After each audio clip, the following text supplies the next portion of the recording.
ధాత్రి చెప్పిన ప్లాన్ ప్రకారం రమ్య, కిరణ్ ఇద్దరూ కూడా ఒక 20,000 రూపాయల డబ్బులు తీసుకుని గణపతి వాళ్ళ అమ్మ దగ్గరికి వెళ్తారు. ఎవరండి మీరు అని ఆవిడ ప్రశ్నిస్తూ ఉంటుంది. మేము గణపతి ఫ్రెండ్స్ మీ అని వాళ్ళు చెప్పటంతో, మీరు గణపతి ఫ్రెండ్స్ అన్న గ్యారెంటీ ఏంటి? ఇందాక కూడా వేరే వాళ్ళు ఇలాగే వచ్చారని ఆవిడ అంటే, మేడం ఇదిగోండి మేడం, గణపతి ప్రతి నెల మీకు 20,000 ఇవ్వమని చెప్పారు. ఇప్పటికైనా మమ్మల్ని నమ్ముతారా అని రమ్య అంటుంది. అవునా, అందుకే కదా గణపతి వాళ్ళ నాన్నకి ట్రీట్మెంట్ కూడా చేయించి జైలుకు వెళ్ళాడు అని ఆవిడ బాధపడుతూ ఉంటుంది. అంకుల్కి కిడ్నీ రెడీ చేయించింది మేమే మేడం, ఇవన్నీ విషయాలు కూడా మాకు తెలుసు అని రమ్య, కిరణ్ అన్నీ తెలిసినట్లుగా మాట్లాడుతూ ఉంటారు. అయినా గణపతి అలా జైలుకు వెళ్ళినందుకు మీకు బాధ అనిపించలేదా అని రమ్య అంటే, గుండెలు పగిలేలా ఏడ్చాను. కానీ ఏం చేయాలి, వాళ్ళ నాన్న ట్రీట్మెంట్ కోసం గణపతి ఇలా చేయాల్సి వచ్చింది. శిక్ష పడిన తర్వాత ఏదో ఒక విధంగా గణపతిని బయటికి తీసుకొస్తామని చెప్పారు. 2 ఏళ్లు గడిచే వరకు మేం గణపతి కోసం ఎదురు చూస్తూ ఉండాల్సిందే అని ఆవిడ చెప్తుంది. గణపతి ఏ తప్పు చేయలేదు, ఇదంతా మీతో ఎవరు చేయించారు అని రమ్య అంటే, వాళ్ళ పేర్లు మాకు తెలియకూడదని మా గణపతి మాకు చెప్పలేదు అని గణపతి వాళ్ళ అమ్మ నాన్న చెప్తారు. సరే మీరిక వచ్చేయండి అని ఇదంతా బ్లూటూత్లో వింటున్న ధాత్రి చెప్పటంతో ఇక కిరణ్, రమ్య అక్కడి నుండి వచ్చేస్తారు. ఇప్పుడు గణపతికి ఏమీ తెలీదు, నేరం చేయలేదు కాబట్టి వాళ్ళ అమ్మా నాన్న కూడా ఇదెవరు చేస్తున్నారో తెలీదు. ఇప్పుడు వీళ్ళు నిజంగానే నగలు తాకట్టు పెట్టారా లేదా అన్న విషయం మన సేటు దగ్గరికి వెళ్ళి కనుక్కోవాలి. అప్పుడు వీళ్ళకి ఆ డబ్బులు ఎక్కడి నుండి వచ్చాయన్న దగ్గర నుండి ఇన్వెస్టిగేషన్ మొదలు పెట్టచ్చు అని ధాత్రి చెప్తుంది. తర్వాత సుధాకర్ చైర్లో కూర్చొని టాబ్లెట్లు వేసుకుంటూ ఉంటే పొరపాటున ఆ షీట్ కాస్త కింద పడిపోతుంది.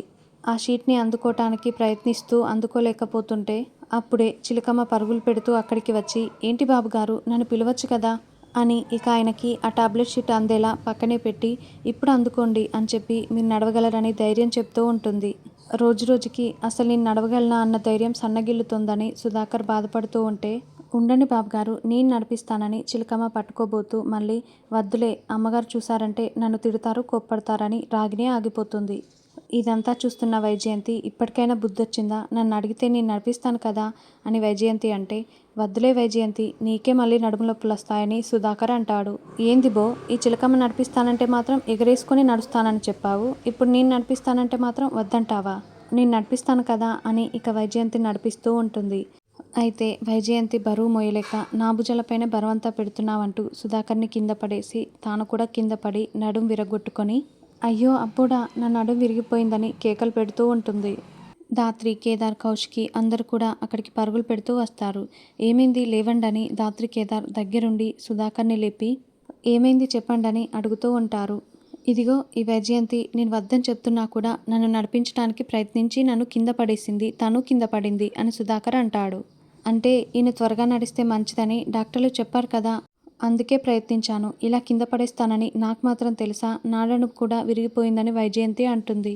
నడిపించడం చేత కానప్పుడు నోరు మూసుకొని ఉండొచ్చు కదా చీ అనుకుంటూ సుధాకర్ వెళ్తాడు. మామయ్య గారు నడవాలంటే అసలు ఆయన భయపడుతున్నారని డాక్టర్ గారు చెప్పారు కదా అని ధాత్రి, కేదార్ చెప్తుంటే, ఏంటి ఆయన భయపడుతున్నారా అంటే జీవితాంతం ఇలాగే వీల్ చైర్లో కూర్చొని ఉండిపోతారా అని నిషి, వైజయంతి అడుగుతూ ఉంటారు. లేదు, ఆయన మళ్ళీ లేచి నడిస్తే ఎక్కడ కాలు విరుగుతుందో ఫ్రాక్చర్ అవుతుందోనని భయపడుతున్నారు. ఆయన ధైర్యం తెచ్చుకొని భయపడకుండా పరుగులు పెట్టినప్పుడే అది సాధ్యమవుతుంది. అంతవరకు మనం వెయిట్ చేయాలని కౌశికి చెప్తుంది. అంటే మనం ఆయన్ని భయపెట్టాలి, అలా భయపెట్టినప్పుడే ఆయన లేచి పరిగెడతారు. ఓ సింతే కదా, నేను చూసుకుంటాను, ఆయన పరుగులు పెట్టేలా నేను చూసుకుంటానని చిలకమ్మ అంటుంది. అయ్యో ఈ చిలకమ్మ ఇలా పరుగులు పెడుతుందేంటి, అసలు ఏం చేస్తుందో ఏంటో అని వైజయంతి కంగారు పడుతూ ఉంటుంది. తర్వాత కమలాకర్ చీరలు అతన్ని ఇంటికి తీసుకొస్తాడు. ఎందుకు ఇప్పుడు ఈ చీరలన్నీ అని ధాత్రి అడగటంతో అప్పుడు ఫ్యామిలీ మెంబర్స్ అందరూ కూడా హాల్లోకి వస్తారు. మొన్న కాచిబూచిల మ్యారేజ్ డే ఫంక్షన్ సరిగ్గా చేసుకోలేకపోయారు కదా, ఈసారి గ్రాండ్గా చేద్దామని అందరికీ చీరలు తెప్పించాను, ఎవరికి నచ్చింది వారు సెలెక్ట్ చేసుకోండి అని కమలాకర్ చెప్పటంతో, అమ్మ జగదాత్రి ఇంకెందుకు ఆలస్యం మొదలు పెట్టండి అని కమలాకర్, సుధాకర్ చెప్తూ ఉంటారు. ఏంటత్తయ్య ఈ కమలాకర్ మామయ్యకి ఏదో అయినట్లుంది, వాళ్ళని నెత్తినెక్కించుకుంటున్నారు అని నిషి అంటే, అవునమ్మి పక్కన కూర్చోపెట్టుకుని అన్నం కూడా తిన్నాడు, అదే నాకు అర్థం కావట్లేదని వైజయంతి అంటుంది. ఇప్పుడు వీళ్ళెలా చీరలు సెలెక్ట్ చేసుకుంటారో నేను చూస్తానని నిషి అంటుంది. రామ్మ జగదాత్రి తీసుకో అని సుధాకర్ చెప్తుంటే, ఏయ్ ఏంటే మీకేం హక్కు ఉందని తీసుకోవటానికి, మీరు ఇంట్లో పనివాళ్ళు అని నిషి, వైజయంతి నీచంగా మాట్లాడుతూ ఉంటారు. వాళ్ళు నా మనుషులు, ఈ ఇంటి పని మనుషులు కాదని ఎన్నోసార్లు చెప్పాను అని కౌశికి అంటే, వదిన ఇంకోసారి నా మనుషులు అది ఇది అని మాట్లాడకండి, అసలు ఈ జగదాత్రి కేదార్కి మన ఇంటితో ఏం సంబంధం ఉంది అది చెప్పండి అని నిషి నిలదీస్తూ ఉంటుంది. నిషి, ఇప్పుడు చీరలు నేను సెలెక్ట్ చేసుకోకూడదు అంతే కదా, దానికి ఎందుకు గొడవ చేస్తున్నావు, నేను వెళ్తానులే అని ధాత్రి వెళ్తుంటే, ఏయ్ ఆగవే, నువ్వేదో నాకు ఉపకారం చేసినట్టు అలా మాట్లాడుతున్నావు, నువ్వు చెప్పవే, అసలు ఈ ఇంటికి నీకు ఏంటి సంబంధం, ఏ సంబంధం లేదు కదా అని నిషి నిలదీస్తూ ఉంటుంది. చెప్పవే, అప్పుడు నేనే దగ్గరుండి నీ చేయి పట్టుకొని చీరలు సెలెక్ట్ చేస్తానని నిషి అంటే, ఏం సంబంధం ఉందో ఏ బంధం ఉందో నన్ను చెప్పమంటావా నిషి, ధాత్రిలా నీ సంతోషం కోసం నేనైతే చూస్తూ ఊరుకోను, నేను చెప్తానని కేదార్ అంటాడు. ఏంట్రా సంబంధం ఏంటో చెప్తావా, చెప్పు చూద్దాం అని యువరాజ్ అరుస్తూ ఉంటే, నేను ఈ ఇంటి బిడ్డని, వజ్రపాటి సుధాకర్ గారి కొడుకుని అని కేదార్ చెప్పగానే యువరాజ్ కేదార్ చెంప పగలగొడతాడు. దాంతో కేదార్ కింద పడిపోతాడు.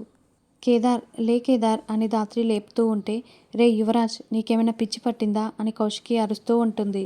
కొడితే నిజం అబద్ధం అయిపోదురా, నువ్వు నన్ను ఎన్నిసార్లు కొట్టినా నేను పదే పదే ఇదే చెప్తానని కేదార్ చెప్తుంటే, రేయ్ చంపేస్తాన్రా అని యువరాజ్ వేలు చూపిస్తూ ఉంటాడు.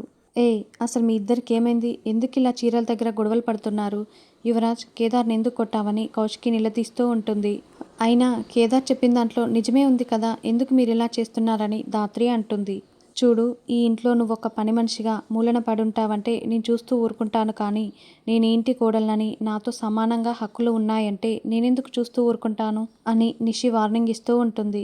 చూడు కేదార్, ఇలా డబ్బున్న వాళ్ళ ఇంటికి వచ్చి ఈయన మా నాన్న అని చెప్తూ ఉంటే పోయేది మీ అమ్మ పర్వే, మాటకి ముందు నాన్న మాట తర్వాత నాన్న, అసలు నీకు బుద్ధి లేదా అని వైజయంతి తిడుతూ ఉంటుంది. దాంతో ధాత్రి కేదార్ ఇద్దరు బాధపడుతూ ఉంటారు. ఏంటి పిన్ని ఆ మాటలు అని కౌశికి అంటే, నిజమే కదక్క, వీళ్ళ ఇంట్లో నుంచి వెళ్ళిపోతామంటే వెళ్ళనివ్వకుండా నువ్వే ఇంతవరకు తీసుకొచ్చావు, అసలు వీళ్ళకి మనకి ఎలాంటి సంబంధం లేదని నిషి యువరాజ్ వైజయంతి అరుస్తూ ఉంటారు. ఏంటి బాబాయ్, మీరైనా నోరు విప్పండి, మన ఇంట్లో మన కుటుంబ సభ్యులు మాత్రమే ఉండాలి కానీ ఇలా అనామకులు ఉండొచ్చా చెప్పండి అని యువరాజ్ నిషి కమలాకర్ని నిలదీస్తూ ఉంటారు. అవును, అనామకులకి ఈ ఇంట్లో స్థానం లేదు, అసలు ఈ ఫంక్షన్లో ఉండాల్సిన అవసరమే లేదు అని కమలాకర్ అంటే, మా వల్ల మీకు ఎలాంటి ఇబ్బంది కలగనివ్వము, సారీ కాచి, సారీ మామయ్య, మేము మీ ఫంక్షన్కి రాము అని ధాత్రి కేదార్ సారీ చెప్పేసి వెళ్తూ ఉంటే, ఆగండని కమలాకర్ అంటాడు. జగదాత్రి వాళ్ళు చీర తీసుకోవాలి, ఫంక్షన్కి రావాలి, మన వజ్రపాటి కుటుంబ వారసులే కదా వీళ్ళు అని కమలాకర్ చెప్పటంతో, ఇదిగో మరిది, నీకేమైనా పిచ్చి పట్టిందా అని వైజయంతి యువరాజ్ నిషి ముగ్గురు నిలదీస్తూ ఉంటారు. మీకు ఇంకా అర్థం కావట్లేదా బాబాయ్, జగదాత్రి కేదార్లు ఈ ఇంటి వారసులే అని ఒప్పుకున్నారు, అంగీకరించారు, అందుకే అలా మాట్లాడుతున్నారని కౌశికి అంటే, అవును, వాళ్ళని మనం శత్రువులుగా చూసి ఉండొచ్చు, కానీ వాళ్ళు మనల్ని ఎప్పుడూ కూడా శత్రువులుగా చూడలేదు, వాళ్ళు ఎప్పుడు కూడా ఒకరి మంచి కోరుకునేవారే, మరి అలాంటి వాళ్ళు ఈ ఇంటి వారసులు కాకుండా ఎలా అవుతారు, కాబట్టి మీరు చీరలు తీసుకోవాల్సిందే, ఫంక్షన్కి రావాల్సిందే అని కమలాకర్ తేల్చి చెప్పటంతో, నిజంగా మీరు ఇలా మాట్లాడుతూ ఉంటే మాకు చాలా సంతోషంగా ఉంది అని ధాత్రి కేదార్ కౌశికి కాచిబూచి అందరూ చాలా సంతోషపడుతూ ఉంటారు. జగదాత్రి సిస్టర్, మీరు సూపర్ సిస్టర్, రాయి లాంటి మా మామని కరిగించేశారు అని బూచి అంటాడు. అంటే ఏంది మరి, ఆయన కేదార్ని కొడుకుగా ఒప్పుకున్నాడని నువ్వు మాట్లాడుతున్నావా అని వైజయంతి అంటే, ఆ మాట చెప్పాల్సింది నేను కాదు వదిన, అన్నయ్య, ఇప్పటికైనా నోరు విప్పి నిజం చెప్పన్నయ్య అని కమలాకర్ అంటే, అవునని కౌశికి కూడా అంటుంది. ఒప్పుకోండి మామయ్య అని ధాత్రి కూడా బతిమలాడుతూ ఉంటుంది. ఒప్పుకోండని కాచిబూచి కూడా అడుగుతూ ఉంటే, ఇక సుధాకర్, లేదు కేదార్ నా కొడుకు కాదు అని చెప్పేయటంతో ధాత్రి కేదార్ బాధపడుతూ ఉంటారు. చూడమ్మి, పని వాళ్ళకి తెచ్చినట్లు సాదా చీరలు తీసుకువస్తానులే, ఇక ఈ చీరలు తీసుకోవటానికి మీకు హక్కు లేదు, ముందు ఇక్కడ నుండి వెళ్ళండి అని వైజయంతి నిషి చెప్తూ ఉంటారు. ఇంకా చూస్తున్నారేంట్రా, మా నాన్న నిర్ణయం విన్నారు కదా, వెళ్ళండి అని యువరాజ్ కూడా అరవటంతో ధాత్రి కేదార్ వెళ్తూ ఉంటే, ఆగండంటూ కమలాకర్ అంటాడు. చూడండి, అన్నయ్య నిర్ణయం చెప్పారు, కానీ నా నిర్ణయం కూడా మీరు వినాలి కదా, నేను కేదార్ని దత్తత తీసుకోవాలనుకుంటున్నాను అని కమలాకర్ చెప్తాడు. ఏంది మరిది, నీకేమైనా పిచ్చి పట్టిందా అని వైజయంతి అరుస్తూ ఉంటే, కేదార్ ఈ ఇంటి బిడ్డ అని తెలిసినా కూడా ఈ ఇంట్లో ఉండనివ్వకుంటే మరి నేనేం చేయాలి, కేదార్ ఈ ఇంటి బిడ్డే, ఈ ఇంటి రక్తం, అలా వీళ్ళు అనుకున్నారు కాబట్టే ఈ ఇంటి కోసం చాలాసార్లు ప్రాణాలు అర్పించడానికి కూడా సిద్ధమయ్యారు, జగదాత్రి ఈ ఇంటి పెద్ద కోడలు అనుకుంది కాబట్టే చాలాసార్లు చాలా త్యాగాలు చేసింది అని కమలాకర్ చెప్తుంటే ధాత్రి కేదార్లు సంతోషంగా వింటూ ఉంటారు.